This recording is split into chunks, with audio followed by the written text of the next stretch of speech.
So let's keep on moving, because Dr. Google is probably one of the most important topics for doctors. It's really, really important.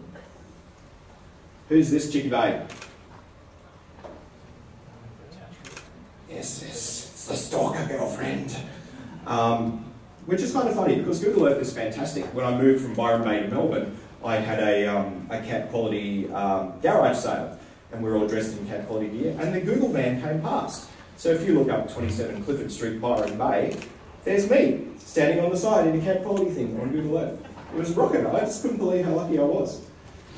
Anyway, guys, if there is one thing you should leave here today, I want two things for everyone to do. First, buy your own name as a domain before somebody else does. If your name is John Smith, I'm sorry, get a nickname, get something else, but buy your name as a domain before somebody else does it. Don't just buy the .com, buy the .net, buy the .org, whatever, buy them all, because you don't want anybody else to own your name. And there is a good reason for that. I own my name. So if you type my name into Google, you can't avoid me. Every page for the first 12 pages of Google is a web page that I created. You try and get rid of me from the interwebs, good luck. But you've got to do this. I had a very dangerous problem. I work in a kids' cancer charity, and I'm very, very careful about my profile. So I had a bloke do a guest post for me on my blog. He was a nice guy. I went to medical school with him. Awesome guy. He wrote me a lovely post. I put it up, and I went and checked. Where is it in Google on the next day? I was 100% stoked. It was number 3 in Google for that doctor's name the next day. I was going, awesome. I phoned him up. Dude, we're number 3 on Google. How rocking is that? And he goes, yeah, it'll probably be better than the other posts. And I went, I might just do your name again. Type it into Google. He had been done for kiddie porn. You've got to look after yourself. So if you're using guest posts, if you're going to go work with somebody, make sure you Google their name. Because I tell you what, your patients are doing it. Say, for example, the patients of Dr. Mark Christopher James Cranach. He's the bloke that produced the scripts for the AndroCur, for that bloke. Within 2 hours of me publishing, I was on the front page of Google for his name. So this is how powerful the internet is. You have to be very, very careful about how your name is used. It's not all bad though. Here's the key to monitoring what people are saying about you. Put out a Google alert for your name, for your nicknames, for your email address, for your name of your medical centre. Get a Google alert, because within 2 hours of anybody typing my name on the internet, or the Healthy Bear, my trademark, on the internet, I get sent an email from Google telling me what they did. I surprised the crap out of a nutritionist in Sydney, lovely girl, 18 years old, who infringed on my trademark, and I sent her an email saying, hey, I'm actually the Healthy Bear, and it's a trademark. Could you please stop trading under the name The Healthy Bear? She ignored me, did it again, and then she realised that I was actually serious, and she changed the name of her webpage to something. But you really should, if you do one thing after this talk, is set up a Google alert for your name, so at least you know what people are saying about you. Now, the thing is that Dr. Google exists. People are going to be typing in symptoms and important questions before they go and see the doctor. So, before June 29, 2007, what did people do in the waiting room before they went to see you? They sat there reading crappy magazines, running through their speech that they're going to be doing. Once the iPhone was delivered, guess what they're doing now? They're Googling your name. They're Googling their symptoms. They're getting a differential diagnosis before they even see you. So there's some really interesting data that the BMJ had a bit of a look, and they thought, you know what, we'll just put 26 cases together of these sort of symptoms and find out how accurate Dr. Google is.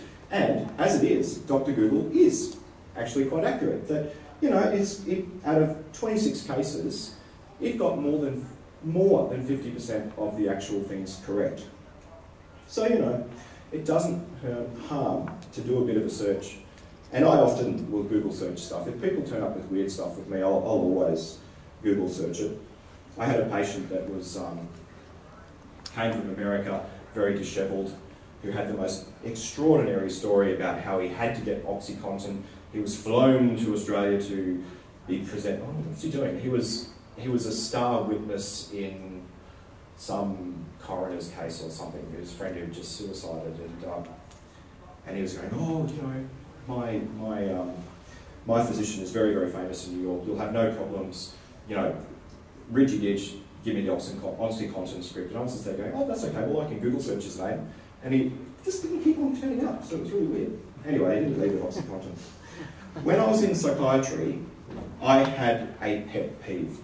And that was that if you typed in the words, how to kill yourself, the first thing that used to turn up in Google was excellent instructions on how to crush up paracetamol and drink it down with a bottle of wine. And it was a very big bugbear of mine, and it pissed me off that, you know, Google had to have some form of social responsibility, and now they do. So if you type in, how to kill myself, how can I kill myself, I'm thinking I'm suicidal, any of those things, this is the first thing that turns up, which is freaking awesome. And it's international. No matter where you are, the local suicide help will turn up. So Google they do have a social responsibility.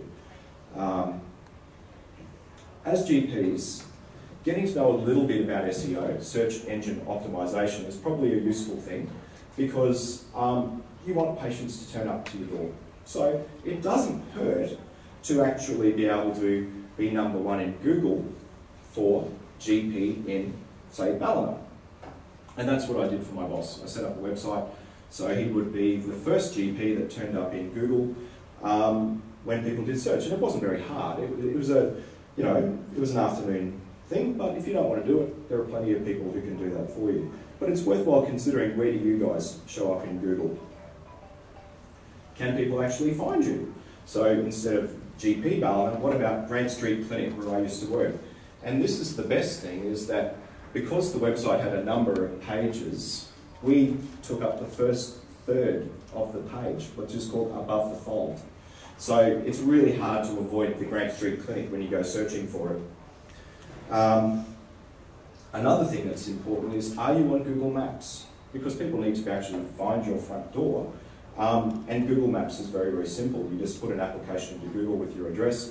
They send you a postcard with a little code on it that you just type in to the computer.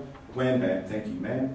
You'll be able to get a lovely map of your GP studio up on Google. Kind of important though. It's a free world out there and people have got a lot to say.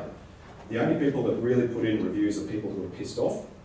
And unfortunately for the Grant Street Clinic, and I must talk to my boss about this, is that people are going to give negative reviews. So it's important to have that Google alert set up so you can find out about reviews like this. There are some very unscrupulous people out there who might pay somebody $5 at Fiverr.com and get people to do a lot of positive reviews to push that down. I certainly wouldn't advocate that, but there are plenty of people who do it. Now, if your clinic is a little bit difficult, if it's got a name that's sort of like the Smith Clinic or something like that, that's a bit hard, don't worry. If you can't be bothered to do SEO, you can pay for it. So every time you do a Google search, you'll notice that there's a very, very faint yellow box at the top that's sort of designed to look like the rest of the thing. All of these are paid for.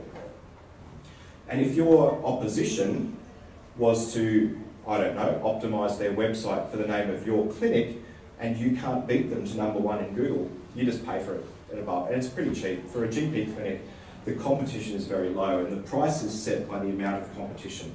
So, for example, mesothelioma is the most expensive Google click you can buy, and it's about $47 a click to pay for.